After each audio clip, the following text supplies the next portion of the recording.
Good morning, church. Good morning. Isn't it great to be here? Welcome to I accidentally came to Bible class when I didn't mean to day. Actually, I didn't. I'm kidding, but I know that there's some of you. I'm just saying, you didn't set your clocks. This day is much better than I accidentally came only to worship when I actually meant to go to Bible class day. That happens in the spring. It's funny in my head.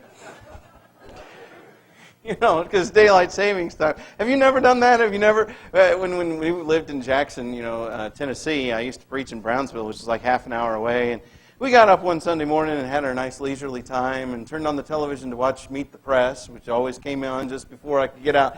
And for some reason, this Baptist church was on TV, And I'm like, well, what's going on? That's always after Meet the... Oh, no! It was the unshowered preacher day. Well, welcome. We're glad you're here, and that's particularly so if you're visiting with us. We got a crop of y'all this morning. We're thrilled you're here. Glad you came and added your voice to our song. And if you're here with us and it's your first time, we're really thrilled you're here. And if you live in this area, we want you to come back again. And then after that, we want you to do that again and again and again. Make your home here, because those of us who are making our home here, we know this is a place worth being. God is changing our lives. God is rescuing dying people.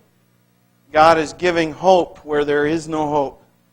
And if you are looking for that, well, we have it. We have it.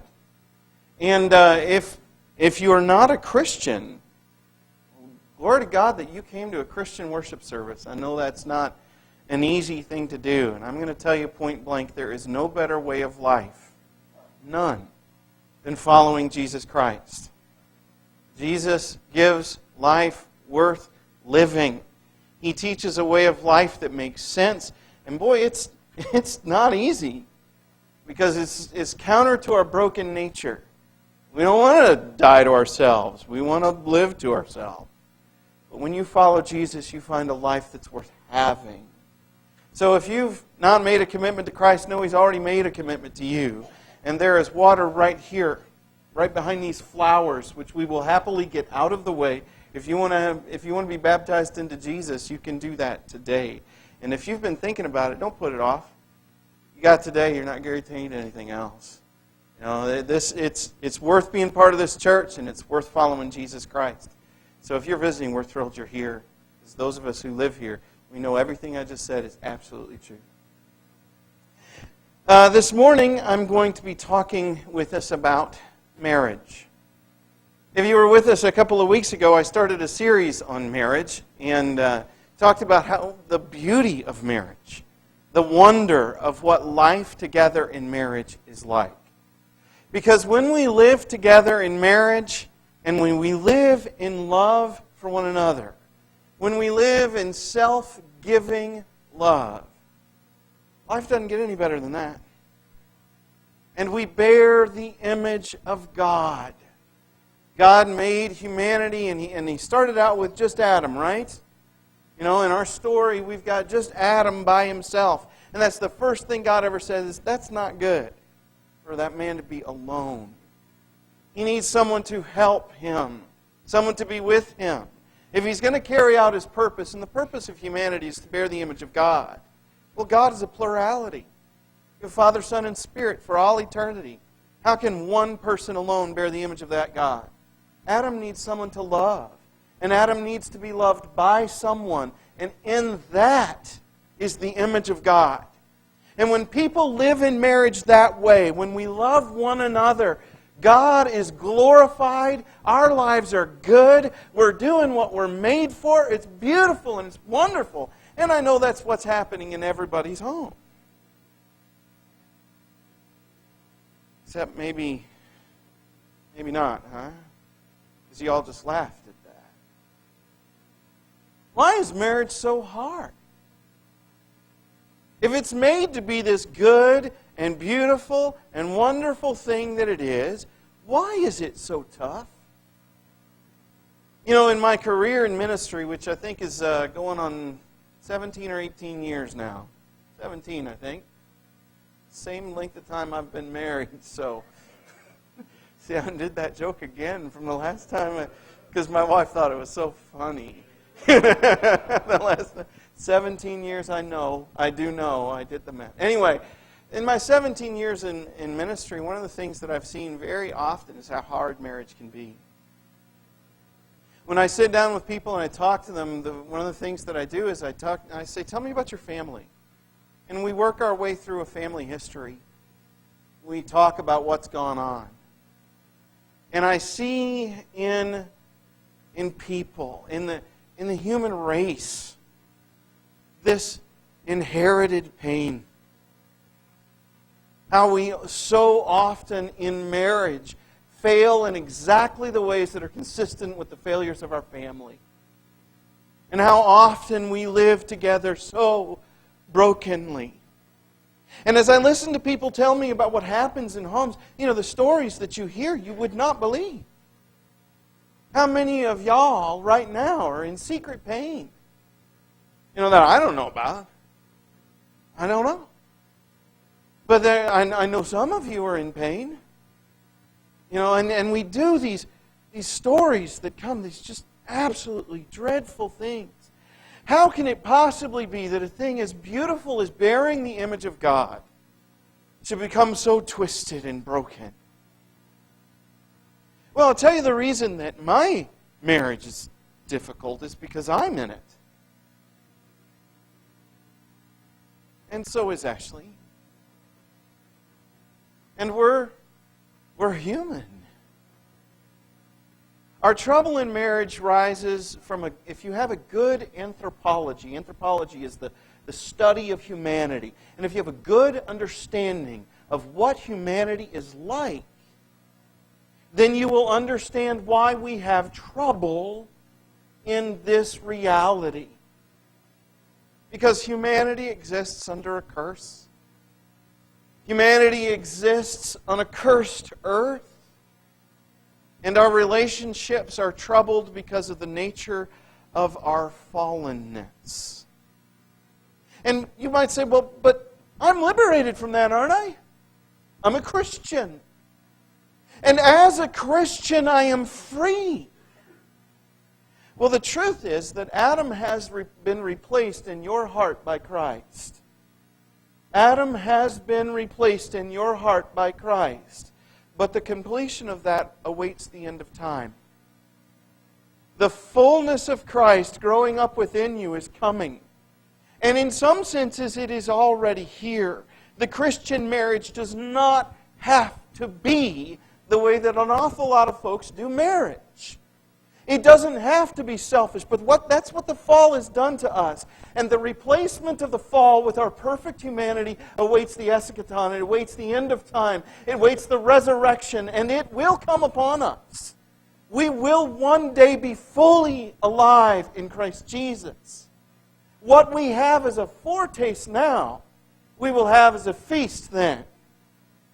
But in the meantime, every opportunity that's open to us in Adam to do wickedness and evil is still operative, even among the redeemed. You know this is true. Do you still sin? I mean, really, do you? You know you do selfish things, don't you? Because that is what the fall has done to us. Self-giving love was our original created order. We were made to be like God.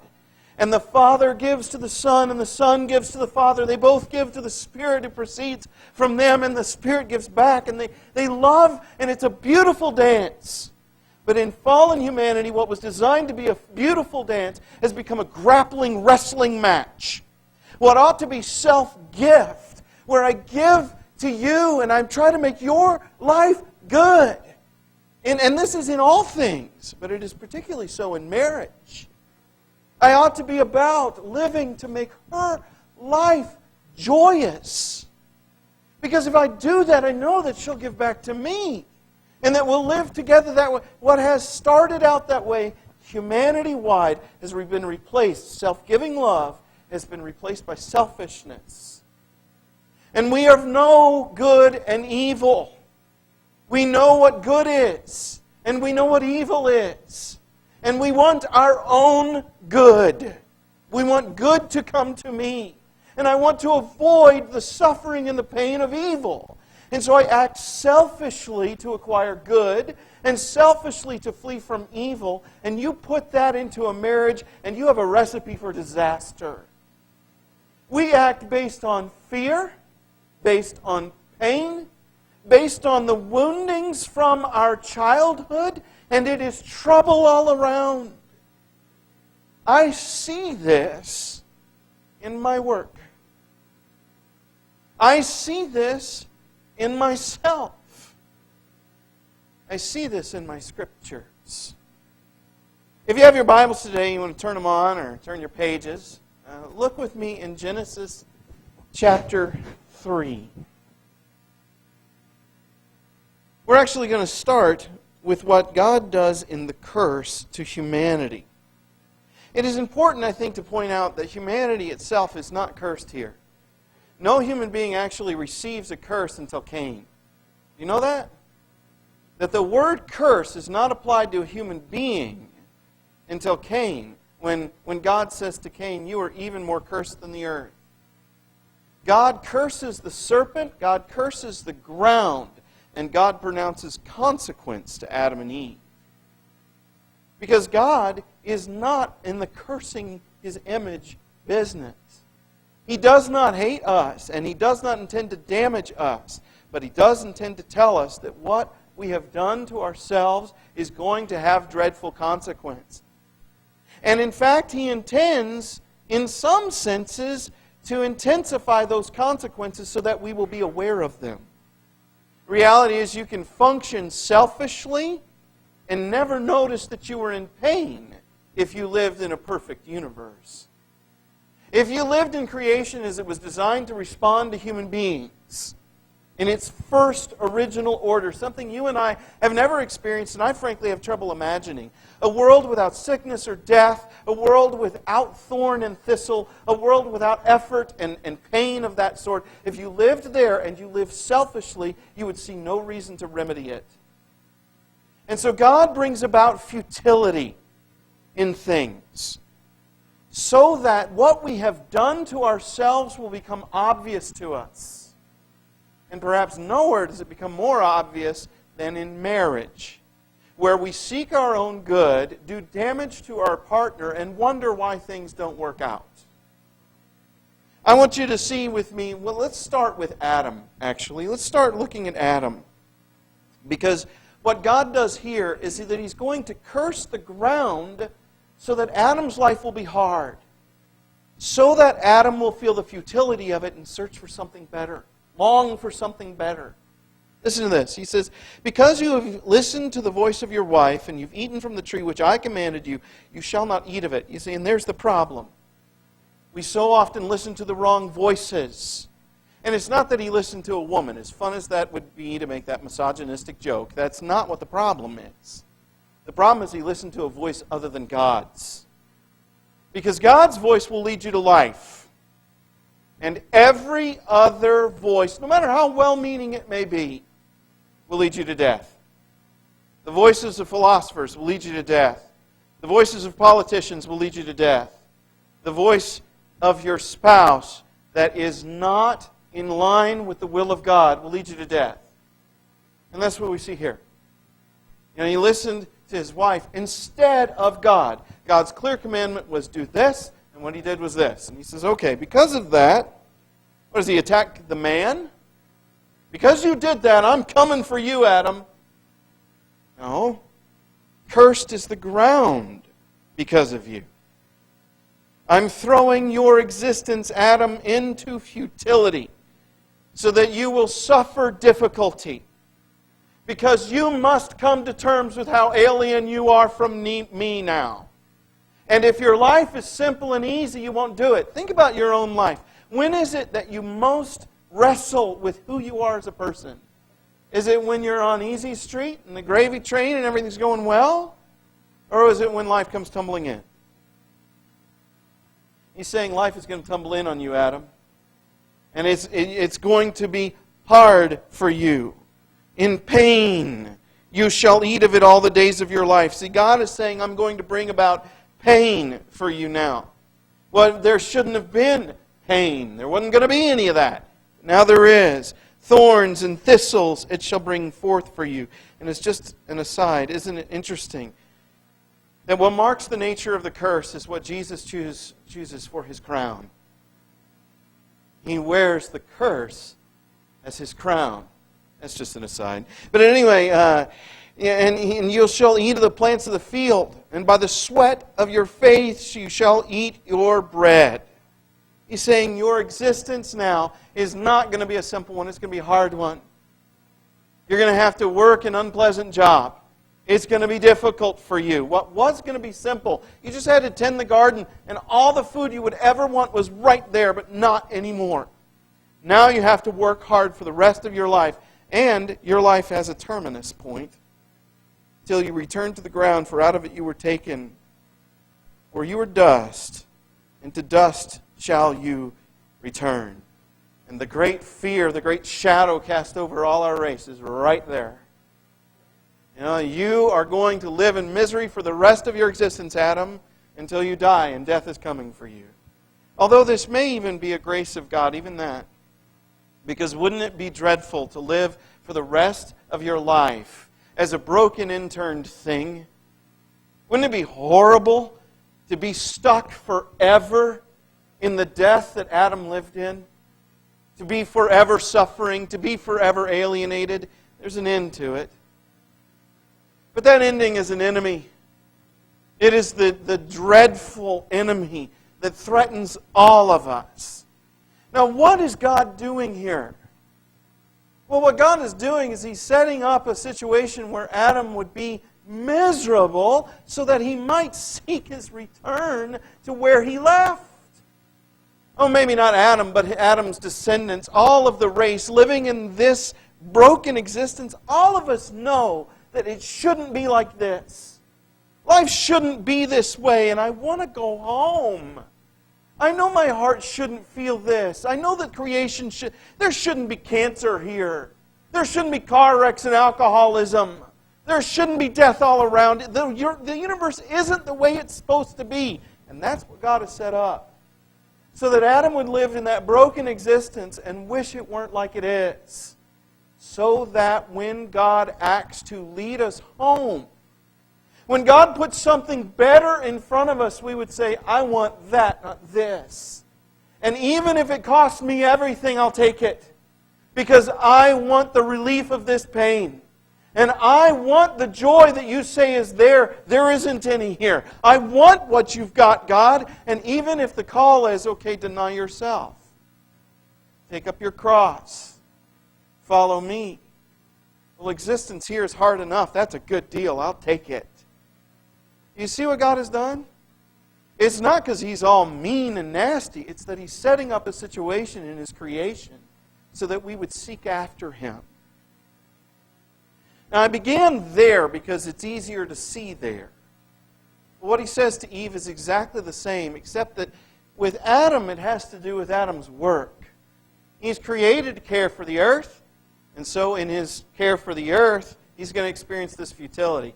Incidentally, women experience the exact same futility. It's not like this is gender specific. It's specific to Adam because of his created nature. But everyone feels this futility, don't we? The futility of not being able to accomplish life like we think it ought to happen. What He says to Eve is not just for women. It's for all of us. And the curse has to do with family life. The brokenness here. The disruption in the way things ought to go. Listen to what He says to her. He says to the woman, He says, I will surely multiply your pain in childbearing. Now you realize that's the thing that He says He's going to do. The rest of what He says He's going to do to Eve is not necessarily His work. Now why would He do that? We got a couple of pregnant ladies in this church. That's bad news, isn't it? Yuck, man. Why is He doing that? Well, incidentally, I don't think that's just the childbirth event. I think it's the child-rearing event. It's the whole thing. Thank you. The overall thing, it's hard, isn't it, to be connected to other people that came from you, that came from your body, and then to see them in pain, to see them in this Adam's existence, to live in futility. It's hard, it's painful, especially when they turn on you, because they do. It's hard, it's difficult to experience, but listen to what he says about marriage. Incidentally, in pain you shall bring forth children. Your desire shall be for your husband, and he shall rule over you. I got to tell you, I don't know that there are uglier words than that in creation. I don't know that there are uglier words than that in the Scriptures. That your desire will be for your husband, and he will rule over you. Remember what God is like? Do you ever see the father and son treating one another that way? Where it's a power struggle. Where it's a fix each other struggle. Do you ever see that? See, we were meant to bear the image of God. And God is not about a power struggle. It's about self-gift. All of them are lifting each other up. It is perpetual dance of joy. But that's not a beautiful dance of joy. What you have here, that your desire will be for your husband. Realize she's already married. Okay, so it's not, I wish I had a husband. It's I wish I had the husband I want. I heard the old saw, an old joke yesterday. I went to a wedding, and the bride's grandfather told the joke about, as the bride is walking down the aisle, she's concentrating on not tripping over her dress. And so she'll look down as she takes a step and then look to the front and then see her husband and take down. And as she's walking, she says, I'll alter you. I'll alter you.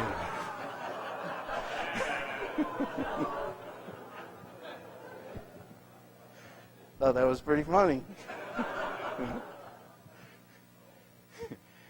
You ever hear the one about the Clintons? This is a really old joke. When they were on their bus tour driving around, and Bill Clinton stops, and they stop it, and they're tanking up with gas, and there's one of Hillary's old boyfriends, someone she used to date. They get back on the bus, and as they're driving away, Bill says, "Just think, sweetie, you stay with him, you'd be the wife of a person who works at a gas station." And she says, "Oh no, sweetheart. If I'd stayed with him, he'd be sitting here. You'd be working."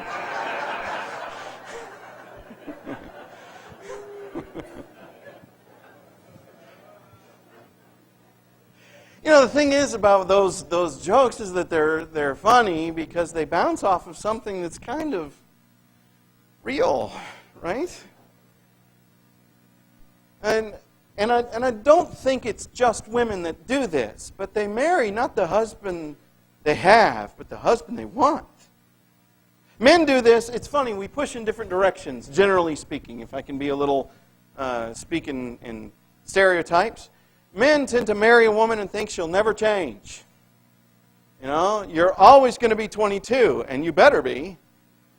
And they put pressure on the wife to stay exactly what they were when they married her. Women tend to marry their husband and think, I'll fix him. Yeah, he may play video games now, but I'll get him where he needs to be. That's right here. Your desire will be for your husband.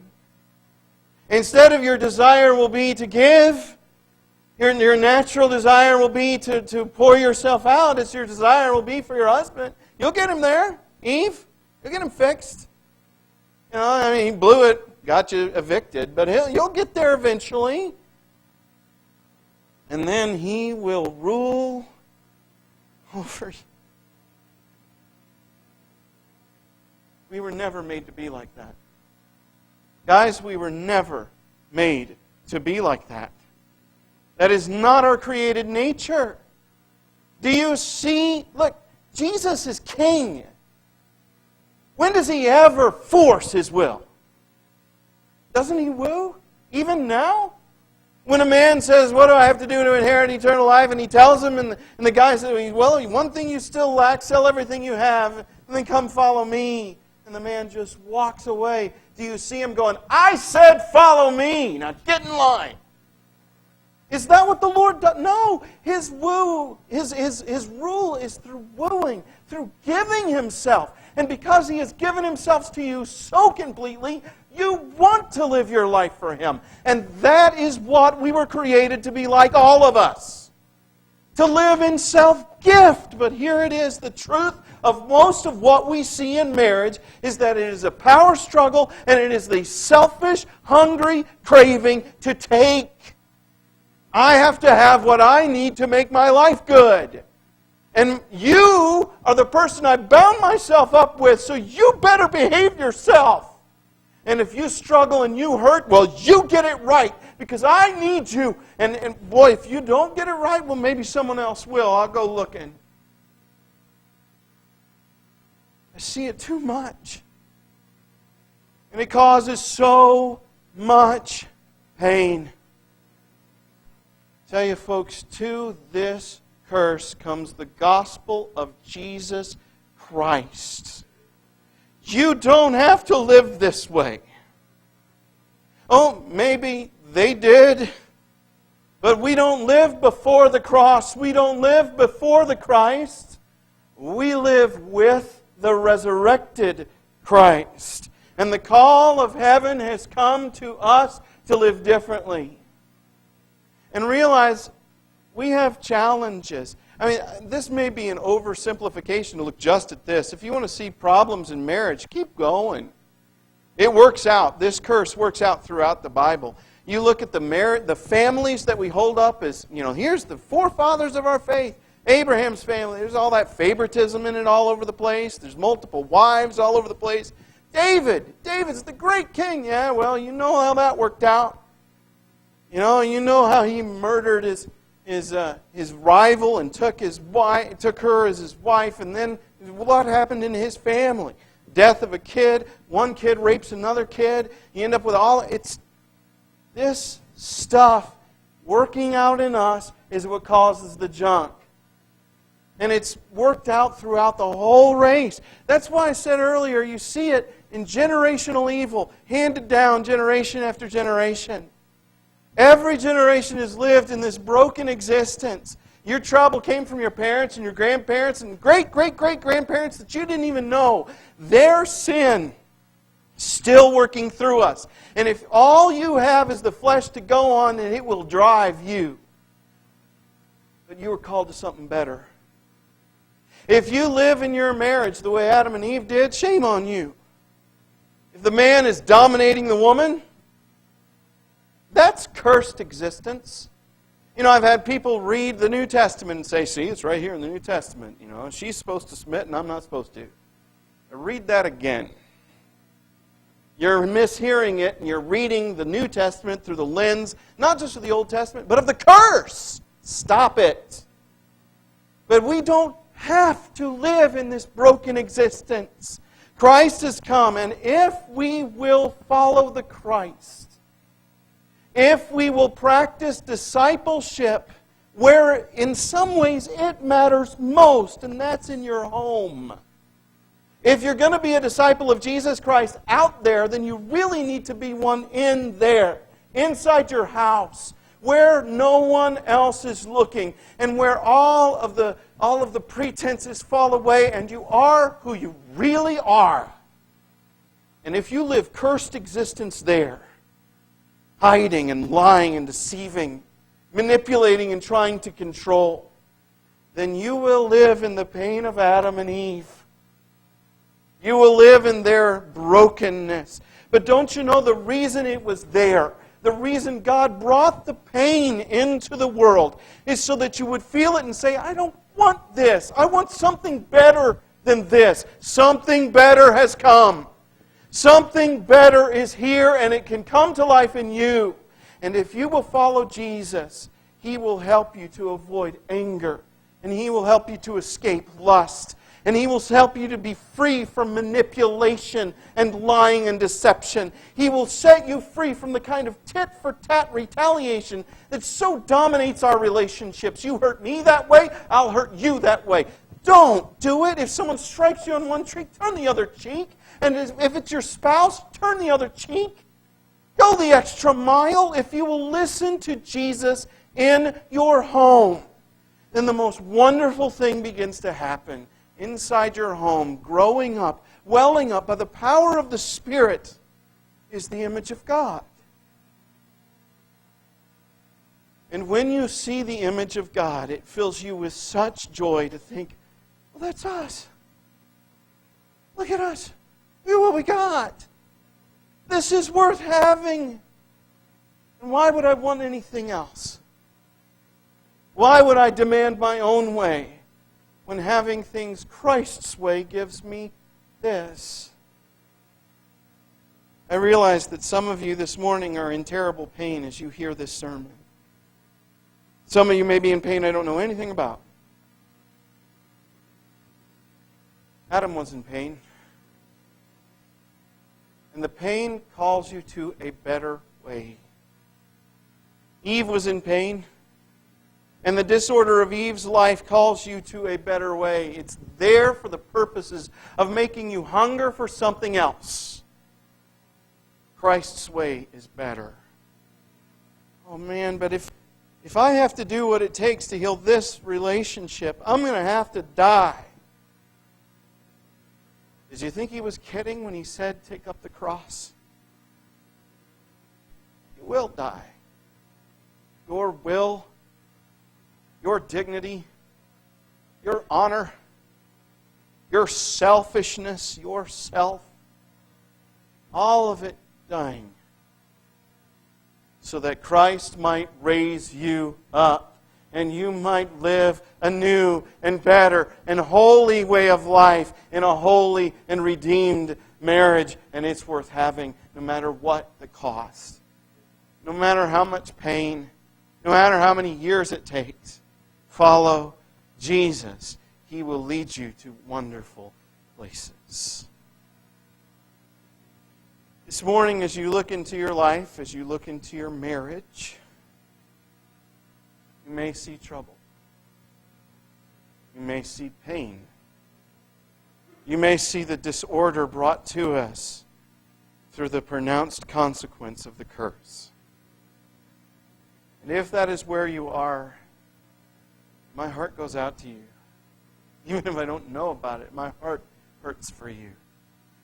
As we sang the song, Love One Another, and the angry words, and as we sang that song, I thought about the truth of how hard it can be to love. And it hurts. But hear the gospel. You can live well. And if you need the care and the blessing of the church to do it, we want to extend that to you. We want to pray for you. It may be this morning you came to this place and you came here carrying a burden that has absolutely nothing to do with what I've talked about. Well, don't carry that out of here. At least don't carry it alone. There are others who will lift it with you. We want to love you and care for you. And earlier today I talked about baptism. And if you want to do that, I don't have a change of clothes, but I don't care. We'll do that today. If this morning you were subject to the invitation of Christ, why don't you come right now while we stand and sing?